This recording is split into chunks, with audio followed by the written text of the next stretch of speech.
Good morning, good morning, good morning. And once again, this is your Sir Ian. We will be having the continuation of our discussion last time around. So let's have a recap first. The past 2 weeks, we talk about radicals. The first one will be simplifying radicals. The second one is operations of radicals.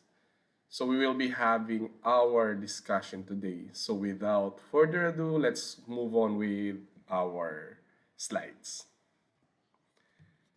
Okay, so the topic that we will be talking today is about radical equation. And doon sa baba, mapapansin natin how to solve equations involving radicals. So in this topic, we will be talking about equation involving radicals. Ang tanong, lahat ba ng equation na may radical, we can call it radical equations? We will be able to find it out dito po sa video po natin. So, as always, we have our aim.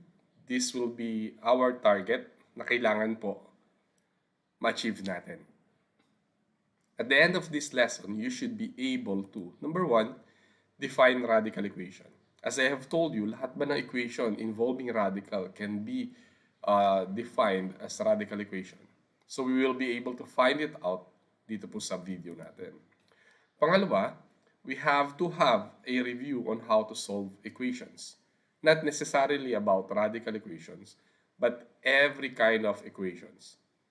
Once we know how to solve different kinds of equations, it doesn't matter if we have here now the radical one or the non-radical one. Wala po tayong pakialam dyan. Applicable to sa lahat. So we have to have a review. Our third aim is to solve radical equation. This is our main topic. So we have to know how do we solve radical equation. How do we solve for the value of a variable involving radicals?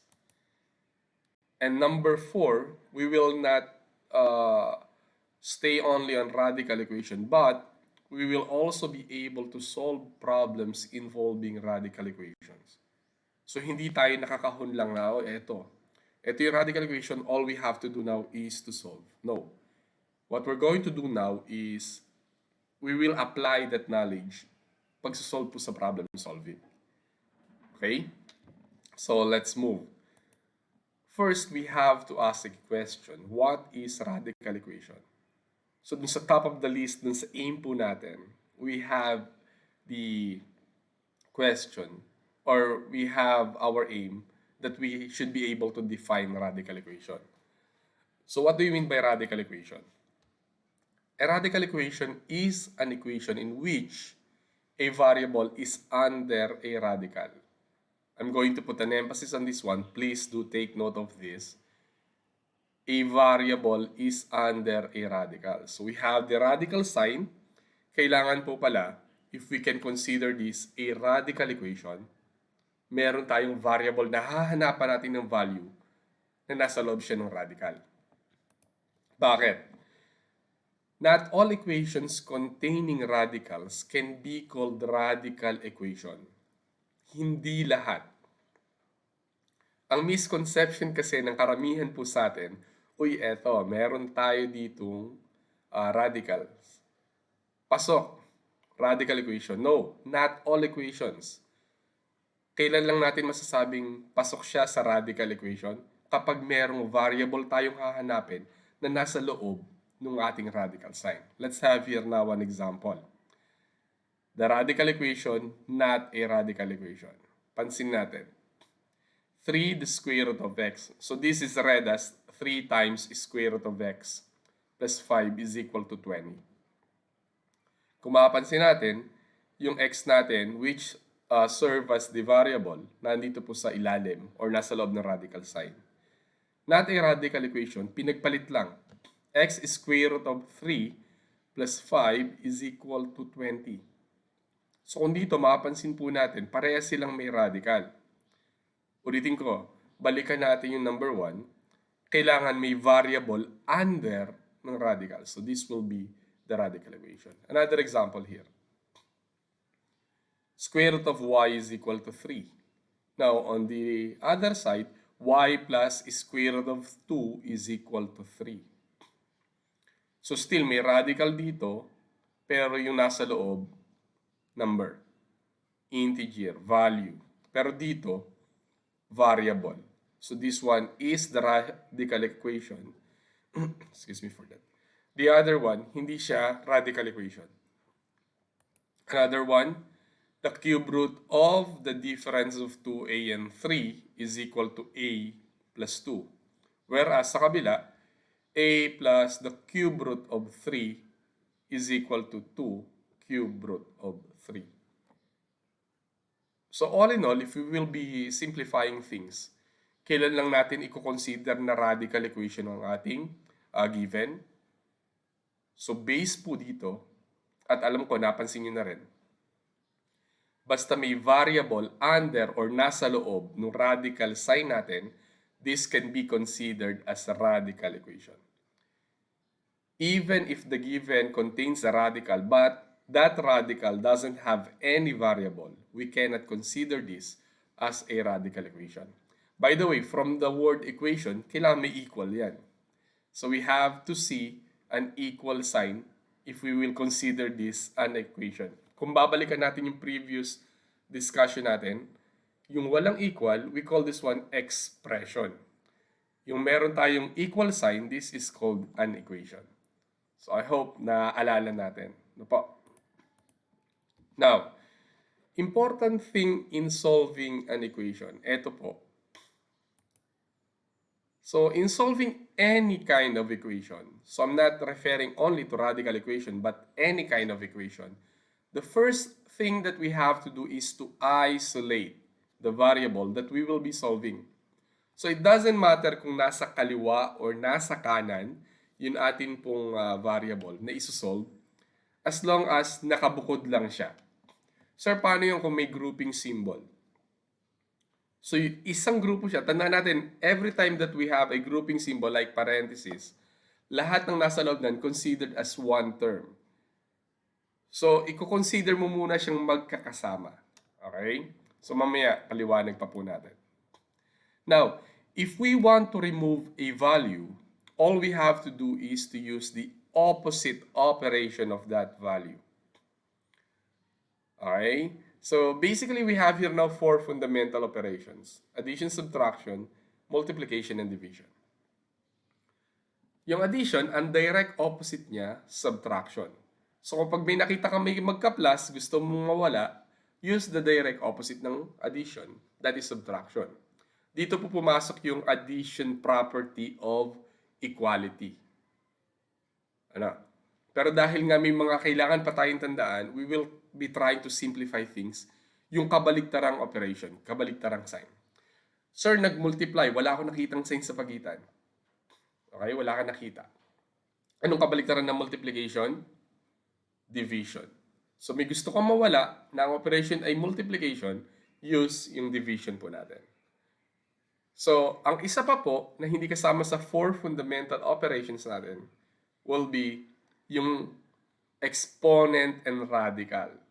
Doon sa ating naunang discussion, ang definition natin ng radical, it is the opposite of exponent.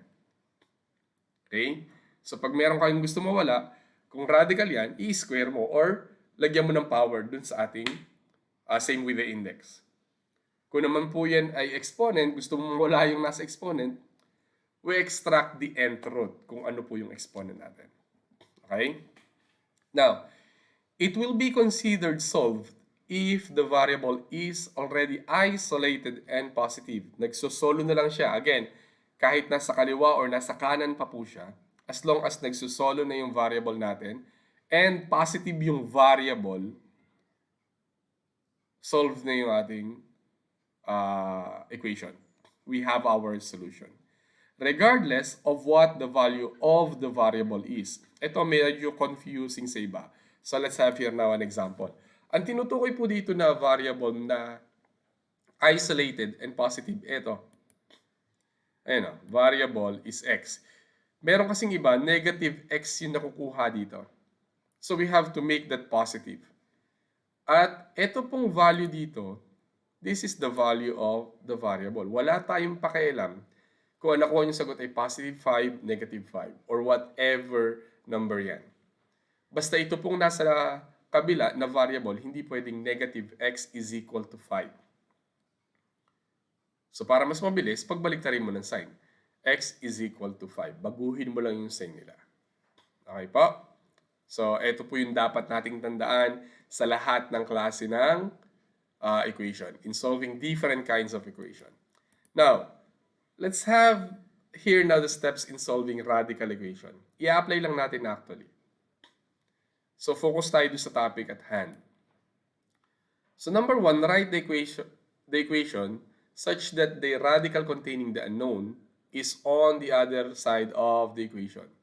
So ito yung kagaya dun sa nauna, isolate natin. So it doesn't matter kung nasa kaliwa or nasa kanan, as long as naibukod natin, na-isolate natin, okay na po yun. Next, combine similar terms. So kung meron tayong x dyan, may x din dito, or parehas number, pagsamahin mo na muna kung nagawa mo na yung first step. Okay. So number 3, raise both sides of the equation to the power same as the index of the radical. So ito yung sinasabi natin, opposite lang ito ng operation. Kung ang radical natin cube root, i-raise mo siya sa cube. Kung square root, i-raise mo siya sa square. If the index is 5, i-raise mo siya sa 5th power natin. Okay? Check the value obtained by substituting it in the original equation. Number 4 is very important. Mamaya sa mga examples natin, because after this, I'm going to show you examples step by step before you try it out, as always, para masubukan nyo kung may natutunan kayo. Number 4 is very important kasi yung ibang masyadong, alam ko na yan, madali. Nagiging complacent. So without checking, ito na yung sagot. So mamaya pakita natin. Okay. So let's have here now an example. So number 1 is quite simple. The square root of x is equal to 4. We are looking for the value of x. So sabi natin, solo na siya eh. So wala na tayong move. Okay? Now, kung ito po ay solo na, yung radical natin, we have to remove yung radical. Ang index natin dito ay 2. Kaya nga, square root. Ang square natin to ang exponent, tama? So, square root, kabaliktaran, 2 ang nandito kahit hindi natin nakikita. So, if we aim to remove the radical, we simply square both sides of the equation. Ayan. So, makaka-cancel ito, matitira x. So, x is equal to 4. Hindi to 4 times 2, guys. 4 times 4. That will give us 16. So, for us to check, substitute it in the original equation dito. So, square root of 16 is equal to 4. 4 is equal to 4. Therefore, if this is correct, the value of x that we computed dito po sa ating radical equation is correct. So, importante yung checking, guys. Okay? Let's move on with another one. Now, in this case, we have here now the cube root of the difference of x minus 6. Okay? So, madalas, napansin, the cube root of x minus 6. Kung mabilis yung pagkakabasa, okay. Kaya lang, iayos lang natin para at least yung nakikinig, alam na kagad kung paano basahin. The cube root of, tingnan ko anong sign, the difference of 3 and 6. Okay? Is equal to 3. So, sir, itong x minus 6 na nasa loob, considered as one term. Kasi they are under the same radical. So, cube root ito, saan natin siya i-erase? Okay, just like what we have done sa first example, kung ano yung index, doon natin i-erase. Ayun. So, cube, dahil equation yan, both sides, ginawa mo sa kaliwa, gawin mo rin sa kanan. So, ma-eliminate itong cube root, matitira dito, x minus 6. And 3 cubed is 3 times 3 times 3. This will give you 27. So x minus 6, saan nanggaling ito? Na-eliminate yung radical at saka yung exponent. And then we have here now 27. So kailangan daw masolo yung x dito. So yung negative 6 natin, ilipat natin dito sa kabila. What will happen pag tatawid ng equal sign? Magiging positive. Mababago yung taglay niyang sign every time na tatawid siya ng equal sign natin. So x is equal to 27 plus 6. Solo na yung x. All we have to do now is to get the value of this one. And that is 33. Okay? Subukan po natin i-substitute again sa checking. Okay. Cube root of 33 minus 6. Ito yan. The difference of 33 and 6 is equal to 3. So, subtract muna natin. That will give us 27. The cube root of 27 is equal to 3. Therefore, 3 is equal to 3. Again, if this is correct, then the value that we obtained dito po sa ating pagkuha ay tama. Okay, let's have another one. So we have here now the square root of the difference of x and 2 plus 4 is equal to x. Ito yung sinasabi kong kailangan alam natin kung paano basahin. Kasi kung may magbabasa rito, the square root of x minus 2 plus 4, confused na. Okay? So yung proper po natin na pagbasa dito, the square root of the difference of x and 2, okay? Then, plus 4. Ayan. So, wala na tayo dito do sa difference. Or, increased by 4. Siguro much better. Ulit. The square root of the difference of x and 2 increased by 4 is equal to x. Ito yung value. Now, yung sa radical natin, ang nasa ilalim niya, x minus 2. So, yung plus 4 natin, another term siya. Which means, ito, ililipat muna natin. Okay, ilipat muna sa kabila para radical lang yung matitira. Ayan. Next, sir, solo na itong may radical tayo dito. Anong index? 2. So, what are we going to do? Raise both sides sa 2 natin. Square po natin both sides. So, in that manner, mawawala na yung radical, but we have to square this. So, this is x times x squared, x times negative 4 x times 2, negative 8x, negative 4 times negative 4, positive 16. Ayun. Ito, cancel. X minus 2 yung natira. Ito, ang ibig sabihin, x minus 4 times x minus 4. Yung kadalasang pagkakamali po, dahil may square dito, ang ginagawa, x squared minus, tas in-square lang to 16. That is wrong. So this is square the first term, then yung product nitong dalawa, times 2, yun yung middle term, and then square the last term, ito yung final term natin dito. Then we combine. Pagsamahin. Itong kalalabasan. Ito, inilipat ko na lang kasi positive yung x squared. Sa ating quadratic equation, yung a should be positive. So, x squared minus 9x. Saan nanggaling yung 9x? Yung isang x, tumawid ng equal sign, magiging negative. So, minus 8x, pareha silang negative, naging 9x. Yung 2 natin, na negative, tumawid ng equal sign, magiging positive. So, 16 plus 2, 18. So, ang gagawin natin dyan, meron ng squared. Are we going to extract the square root? No. Use natin yung factoring natin. Any of the 4 methods na applicable, pwede. So what I did is, I use factoring here. So x minus 6, x minus 3. So pag minultiply mo itong dalawa, ito kalalabasan. So kagaya nung ginawa natin before, dun sa quadratic equation, equate nyo each factor to 0. X minus 6 is equal to 0. X minus 3 equals 0. Then solve for the value of x. So that will give us x is equal to 6. X is equal to 3. Now what will happen here? Sir, dalawa yung sagot.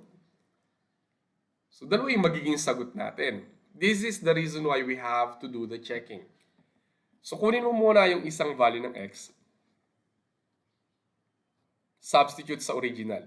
Every time that we come up with the answer, substitute the value that we obtained dun po sa original equation. So the square root of the difference of 6 and 2 increased by 4 is equal to 6. So this is equal to square root of 4 plus 4 is equal to 6. What is the square root of 4? That is 2. So 2 plus 4 is equal to 6, and if we combine this, 6 is equal to 6. Balance na siya. So this one is correct. So may sagot na tayo. Ito. Sir, are we going to stop? No. Try to do this one also. So we substituted 3 dun sa x natin, which will give us the square root of the difference of 3 and 2. Increased by 4 is equal to 3. If we will be simplifying this, that will give you square root of 1 plus 4 is equal to 3. Square root of 1 is 1.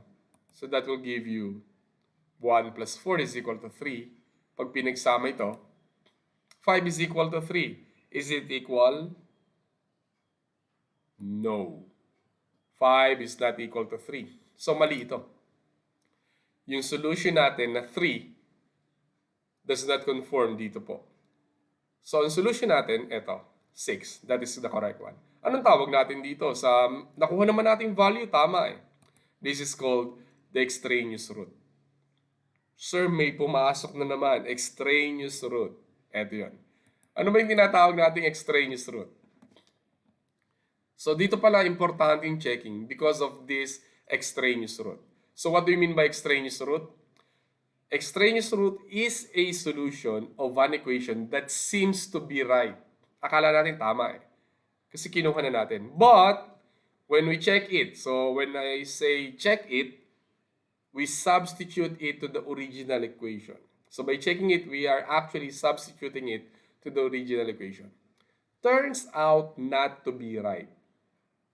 So yung 3 natin, isinubstitute natin kanina, hindi tama. So every time na meron tayong nakuha, extraneous root ang tawag. Even though we are already well versed in coming up with the solution of an equation, again, yung solution, hindi yung computation ha. Yung solution, again, go back to the previous video, yung solution mismo yung sagot. So alam na natin, we come up with the solution of an equation. It is a must, so kaya pala importante, that we have to counter-check it by substituting it in the original equation. See? So, kailangan nating i-counter-check. Okay? So, I hope you learned something dito sa radical equation natin. Now, try these equations. I have here now 5. As always, I'm just going to give you 3 minutes. So, pasensya na guys ha. I'm putting a little bit pressure sa inyo. Para at least, mas gumana yung utak natin. Tandaan natin, yung diamond, nabuo siya because of the pressure. Isa siya sa mamahaling bato sa buong mundo. Okay? So, I have here now 5 given. The first one is the square root of x is equal to 15. Second one is 3 times the square root of y equals 6. So, sir, ito, multiplication. So, anong kaibahan ng multiplication? Divide. Ganun lang kasimple, guys. Para mawala yung gusto mong tanggalin. Number 3, 7 plus the square root of 5y is equal to 12. Number 4, the square root of the difference of b squared minus 169 is equal to 0. Number 5, 2 times the square root of 3x plus 1 is equal to 4x. So I'm going to give you 3 minutes. Try to answer this dahil meron pa po tayong problem solving. So just 3 minutes guys. And time starts now. So habang nagsasagot, allow me to talk again. So kung hindi pa po tayo nakaka-subscribe, makikisuyo, feel free to press that like button kung naintindihan ninyo. Kung napasimple natin yung paraan, huwag mahiya. Promise, magiging kulay blue yon pagka pinrest po natin. If you are not yet subscribed sa channel natin, press that subscribe button and also the notification bell para at least every time na mag-a-upload po kami ng mga content na maaaring makatulong sa inyo, updated po tayo. Okay? So, wag na po mahiya. Please do that. Smash that like button, smash that subscribe button para at least alam lang po muna natin. Okay? Okay, 2 minutes left. So, yung iba naman medyo mahirap. Kapag natapos po yung time natin, I'm just going to show you yung answer. If you notice what I'm doing every time we have our discussion like this, I'm giving you the problem here or the equation, the thing that you have to solve, and then after some time, I'm going to show you yung answer na dapat yun yung makukuha po ninyo. I'm not showing you the computation for the simple reason na gusto ko sa inyo manggagaling. Kasi kung lahat, ipapakita ko na lang sa inyo, yung pagkatuto mahihirap eh. Parang, ididepende na lang kayo. It's better na maniwala kayo na kaya nyo. Balikan nyo lang yung mga previous discussion natin. Yung steps natin, kaya nga ang tawag doon steps. Don't skip. Then yung example na pinakita natin, eventually, pag nakagamayan nyo na yan, mabilis na po makakapagsagot. Okay, 1 minute more guys, 1 minute. Meron pa po tayong word problems. So, I'm hoping that you're going to finish yung video natin para at least, sa mga activities po ninyo na ibibigay ng mga guru ninyo, you will not guess kung ano yung sagot. Or you will be able to avoid cheating. Na, uy, ano yung sagot? Saan ako makakuha ng sagot? Ito kasi binigay lang sa amin ni ma'am, ni sir. Wala namang paliwanag. So, this is the main reason na ginagawa po namin yung video lecture para po sa inyo. Ano po? We want you to learn guys and we're hoping. Sa bagay, yung nanonood talaga ng video natin, they want to learn. The reason why they are expending time to watch videos like this, gusto nilang matuto. So, salute to all of you guys. Alright, time is up. So, I'm going to show you the answer. So, number 1, that should be 225. Number 2, it's 4. Number 3, it's 5. Number 4, it's 13. And number 5, the answer will be 1. If you have your cameras or cell phone, screenshot nyo ito para pagbabalik ninyo, oy, ito given, ito dapat makuha ang sagot. Try to find ways paano nakuha yung sagot. Okay, with that, let's move on with problem solving. Now, in problem solving, we have the keynotes. Dito kasi, ang madalas pagkamalian, yung pagka-translate. Kung mapansin nyo, nagtagal tayo dun sa radical equation because yun yung basic eh.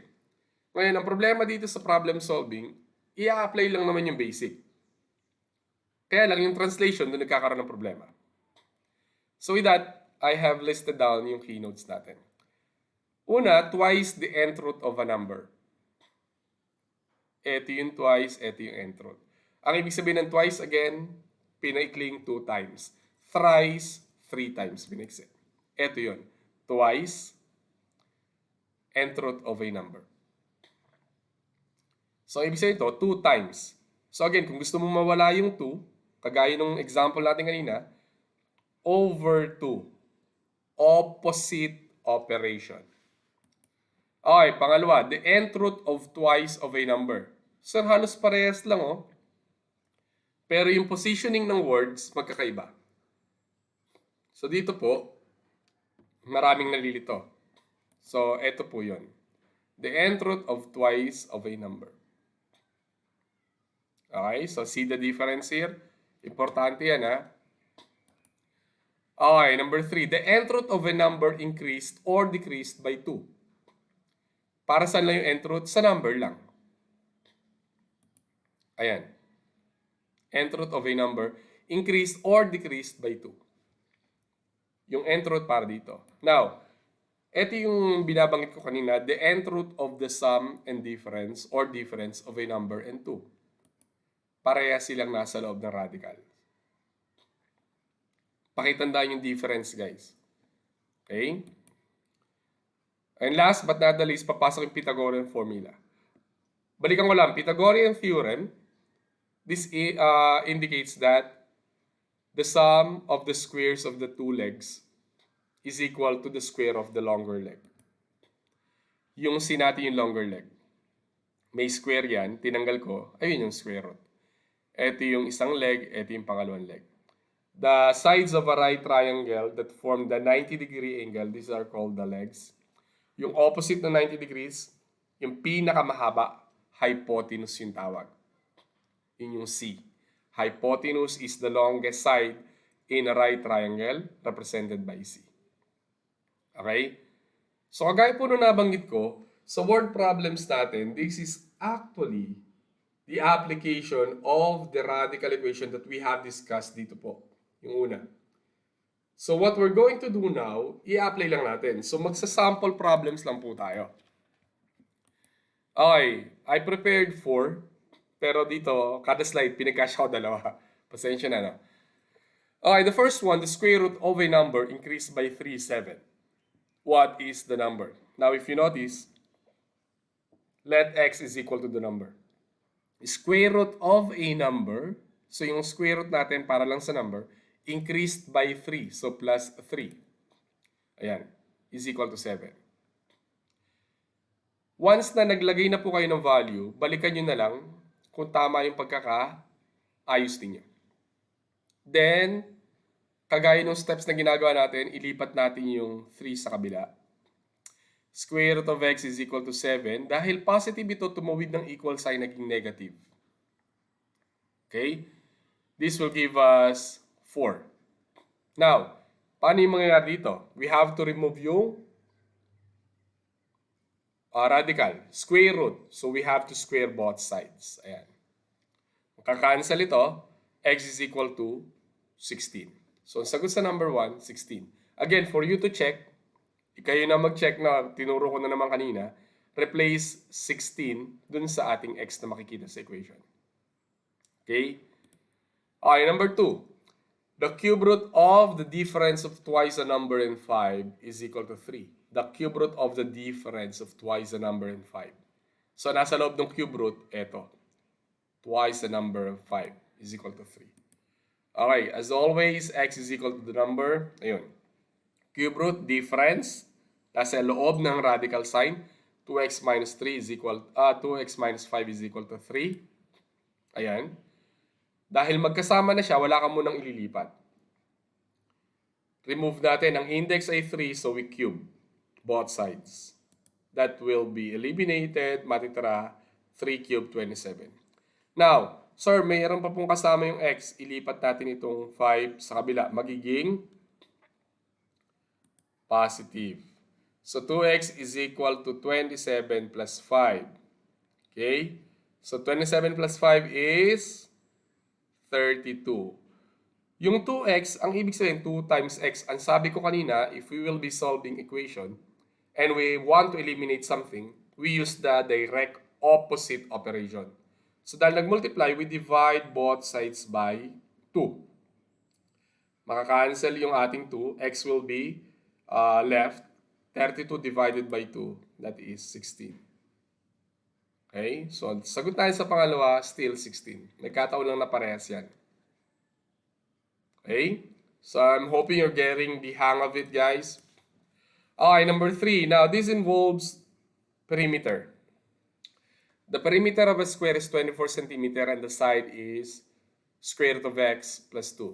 Or the square root of the sum of x and 2. Find the value of x. So, ang perimeter natin 24. Ito yung formula.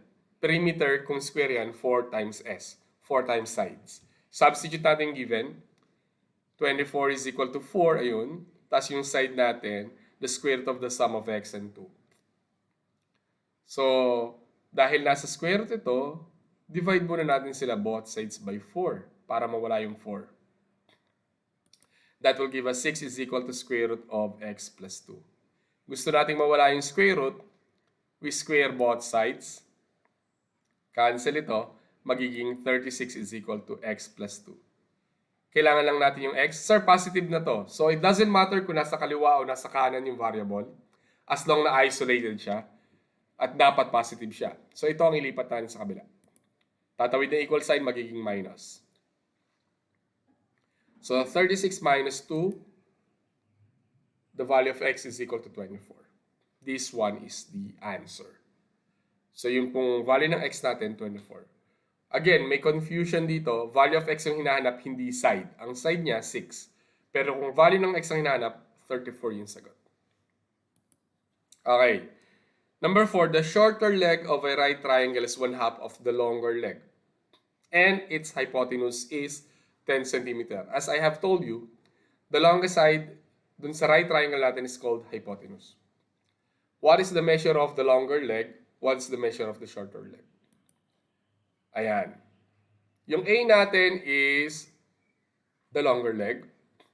And then, yung shorter leg, kalahati raw. So, A over 2. Ito yung B. Shorter leg. C, hypotenuse. Okay. A squared plus, ito yung B squared. A over 2 squared is equal to C squared. Simplify muna natin ha. Dahil ito ay sinubstitute natin yung 10. Sir, paano ito? Ayun. Square the numerator, square the denominator. A squared plus 4. I-simplify natin na walang denominator. Multiply natin lahat sa 4. That will give us 4a squared plus, makakancel lang yung 4, equals 400. Pag pinagsama to, that will give you 5a squared is equal to 400. Divide both sides by 5 kasi meron pa tayong 5 dito. A squared is equal to 400 over 5. What will be the answer? 80. Eh sir, may square pa. Extract the square root. Cancel. Yung 80, ang ginawa ko, 16 times 5 yan eh. Perfect square is 16, so 4 square. Ba't ko ginawang ganito? Para mabilis ilabas. Kagaya nung na-discuss na po natin. Ayan. A is equal to 4 times the square root of 5. Ano yung A? Longer leg. Eh sir, may tanong, shorter leg. Ano yung shorter leg? A divided by 2. So, itong value na to, divide mo sa 2, makakancel. Ang value ng shorter leg, 2 square root of 5. Hindi ko na isinulat dito. Ulit. Ang A natin yung longer leg, nakuha na natin. Sir, yung shorter leg, kalahati ng longer leg. So, divide mo to sa 2. 4 at saka 2. Cancel. Matitira 2. Ang sagot natin, 2 square root of 5. Dito po sa shorter leg. So, dalawang check yan. Okay?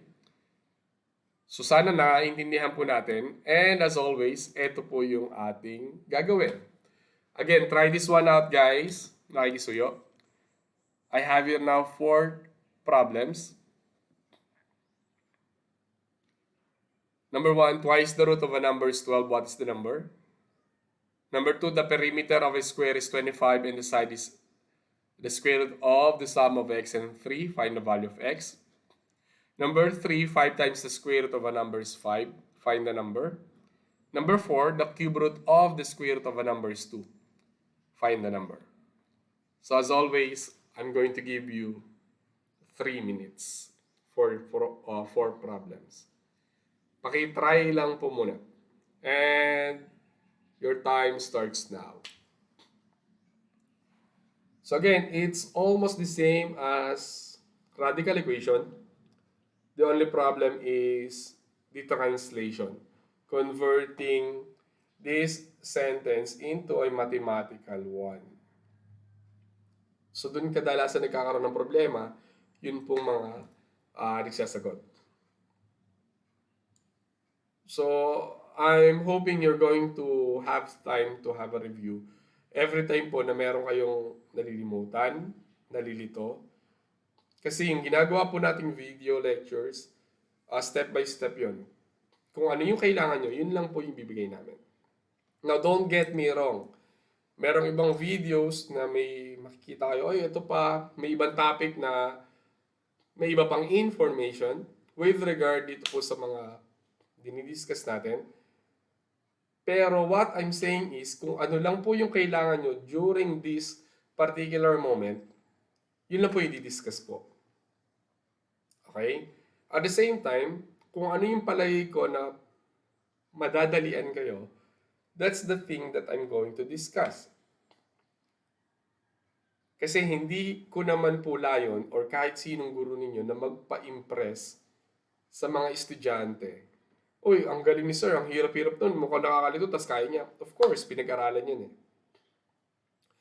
But the challenge para po sa aming mga nagtuturo po sa inyo, sa mga teachers po ninyo, ang challenge sa amin, paano namin ito-transfer yung alam namin sa inyo. It's not about what we know, but how we can transfer what we know sa inyo. Of course, kailangan may alam kami kasi kung ano yung alam namin, yun ang pwede namin i-transfer. But same thing, hindi pwedeng alam lang namin, may iba kasi parang ang damot, ayaw i-share. Dito po, kung ano yung alam namin, we are sharing to you kung gusto nyo matuto. That will be our prize. Ano po? Okay, 2 minutes guys. So makikisuyo na lamang po. Again, kung hindi pa po tayo nakakapag-like, press that like button. Kung hindi pa po tayo nakaka-subscribe, please subscribe para at least yung mga kaibigan nyo makikita rin. They will be able to find this channel na maaaring makatulong din po sa kanila kung nahihirapan sila sa math. Ito po. So tulungan nyo na lang din po kami. Again, if we have some questions, please put a comment sa ating comment section below.